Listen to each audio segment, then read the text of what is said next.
ঢাকাই চলচ্চিত্রের এভারগ্রিন চিত্রনায়িকা দিলারা হানিফ পূর্ণিমা। এক সময় বড় পর্দা দাপিয়ে বেড়ানো সেই নায়িকাকে আগের মতো দেখা যায় না তাকে সিনেমায়।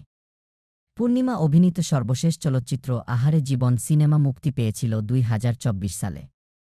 বড় পর্দার পাশাপাশি ওটিটিতেও অভিষেক হয়েছে এই নায়িকার, কিন্তু সেখানেও তার উপস্থিতি খুব একটা নেই।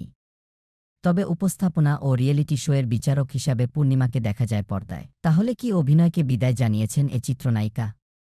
বিষয়টি নিয়ে সম্প্রতি এক সাক্ষাৎকারে পূর্ণিমা বলেন, একজন শিল্পী সারা জীবন ক্যামেরার সামনে কাজ করতে চায়, এটা তার সহজাত স্বভাব। আমি বরাবরই মুখিয়ে থাকি ভালো কাজের জন্য, তবে সে রকম প্রস্তাব আমার কাছে আসছে না, তাই অভিনয় দেখা যাচ্ছে না। ভালো গল্প ও চরিত্রের প্রস্তাব পেলে অবশ্যই কাজ করব, সেটা সিনেমা বা ওটিটি কন্টেন্ট যাই হোক। অভিনেত্রী আরও বলেন, আমাকে নিয়ে হয়তো নির্মাতাদের ধারণা আমি ঠিকমতো সময় দেব না, এটি নিছক ভুল ধারণা। আমাকে আমার মতো চরিত্রের জন্য প্রস্তাব দিলে সুন্দরভাবেই আমি কাজটি করব। আমি কাজ করতে আগ্রহী। এখন কেউ যদি আমাকে মসলাদার সিনেমায় নিতে চান তাহলে সেটা তো এখন আর আমার জন্য মানানসই হবে না।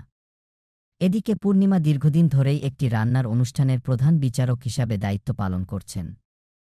গত ২ মাস এর শুটিং নিয়েই ছিল তার ব্যস্ততা। অনুষ্ঠানটি বেশ উপভোগ করছেন বলেও জানিয়েছেন এই অভিনেত্রী।